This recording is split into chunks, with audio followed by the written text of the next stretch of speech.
আজি বিশ্ব ৰক্তদাতা দিৱস। যোৰহাটত 100ৰো অধিক ডক্টৰে ৰক্তদান কৰিলে যোৰহাট চিকিৎসা মহাবিদ্যালয়ত। ৰক্তদান মহান দান, এই মহান বাণীক আদৰ্শ কৰি আজি বিশ্ব ৰক্তদাতা দিৱসৰ বিশেষ দিনটোত যোৰহাট চিকিৎসা মহাবিদ্যালয়ত আয়োজন কৰা হয় এক বিশেষ ৰক্তদান শিবিৰ। ৰক্তধাৰা নামৰ এই কাৰ্যসূচী আয়োজন কৰে নেশ্যনেল মেজিক্স অৰ্গেনাইজেশ্যনে আৰু সেৱা ভাৰতী পূৰ্বাঞ্চলৰ সহযোগত এই অনুষ্ঠানটি আয়োজন কৰা হয়।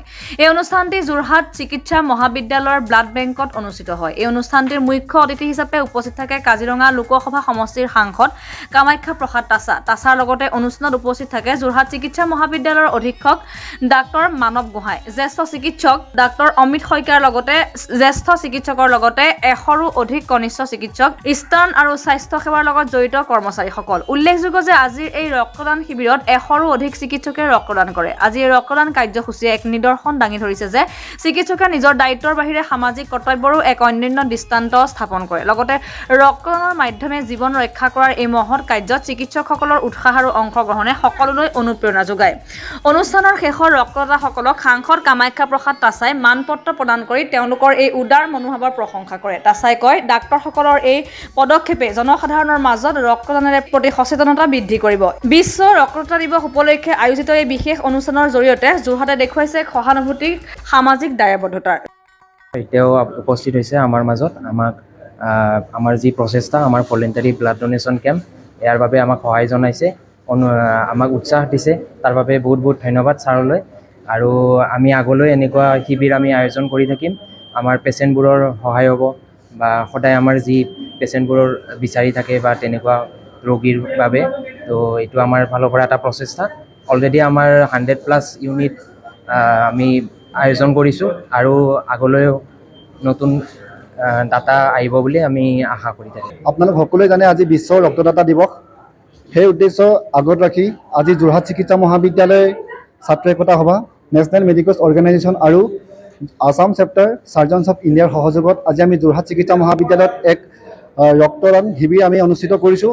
আমি এই ৰক্তদান শিবিৰত আমাৰ লগত সহযোগিতা কৰা সকলোলৈকে আমি ধন্যবাদ জ্ঞাপন কৰিছোঁ। লগতে আমাক উৎসাহিত কৰিবলৈ কাজিৰঙা সমষ্টিৰ মাননীয় সাংসদ কামাখ্যা প্ৰসাদ ডাঙৰীয়া আমাৰ মাজত উপস্থিত হৈছে। আমি তেখেতক ধন্যবাদ জ্ঞাপন কৰিছোঁ, তেখেতৰ বহু ব্যস্ততাৰ মাজতো আমাক উৎসাহিত প্ৰদান কৰাৰ বাবে। লগতে আজি যিসকল ৰক্ত আমাৰ মাজত উপস্থিত হৈছে, আপোনালোক সকলোৱে জানে ৰক্তদান হৈছে মহান দান।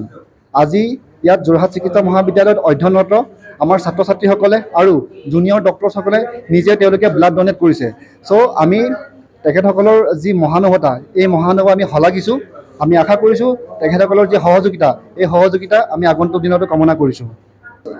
আমি প্ৰায় 100জনৰ ওচৰা ওচৰি আমি ৰক্তদাতা ইতিমধ্যে আমাৰ মাজত উপস্থিত হৈছে। আমি 100 ইউনিট প্লাছ বুলি কৈছোঁ, আমি প্ৰেৰণ কৰিম আমাৰ এই ব্লাড বেংকৰ পৰা আজি। হয়, আজি এই প্ৰচেষ্টা আমাৰ ৰক্তধাৰা আজি বুলিয়ে নহয়, যোৱা লাষ্ট 5 বছৰৰ পৰা নেশ্যনেল মেডিকেল অৰ্গেনাইজেশ্যন অসম আৰু লগতে সেৱা ভাৰতী পূৰ্বাঞ্চলৰ সহযোগত এই ব্যৱস্থা কৰা হৈছে। আজি যোৰহাটকে ধৰি আমাৰ বিভিন্ন ডিষ্ট্ৰিক্টত আজি এই কেম্প আয়োজন কৰা হৈছে। এই বিনামূলীয়া ৰক্তদান শিবিৰৰ এইবাৰ আমাৰ টাৰ্গেট হৈছে যে 500ৰো অধিক আমি ব্লাড ডোনেশ্যন যাতে এইবাৰ কৰাব পাৰোঁ।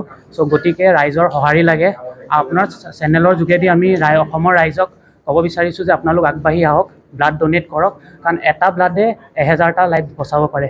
যোনদিনা আমি ব্লাড লগা হ'ব সেইদিনা আমি দৌৰি থাকিব লগা হয়, কিন্তু এনেকুৱা প্ৰচেষ্টাবিলাকত যাতে আমি আগবাঢ়ি আহোঁ, একেলগে আগুৱাই আহোঁ, সেয়াই আমাৰ প্ৰচেষ্টা। আৰু এই প্ৰচেষ্টা এই বছৰেই নহয়, আমাৰ পিছৰ বছৰলৈও কণ্টিনিউৱাছ চলি থাকিব। মই doctor Gitartha Baruah, assistant secretary NMO Assam, সকলোকে ধন্যবাদ জনাইছোঁ। আমাৰ যোৰহাট মেডিকেল কলেজৰ কৰ্তৃপক্ষ, লগতে আমাৰ কামাখ্যা প্ৰসাদ ডাঙৰীয়াও আহি আমাক আজি যথেষ্টখিনি অনুপ্ৰেৰণা জনাইছে। চ' গতিকে সকলোকে ধন্যবাদ। এই কেম্প আগলৈও চলি থাকিব, সকলোৰে সঁহাৰি আৰু মৰম লাগিব চব ফালৰ পৰা। হয়, ধন্যবাদ। যোৰহাটৰ পৰা অনুপম বৰা ৰিপৰ্ট, নিউজ নাও 24/7।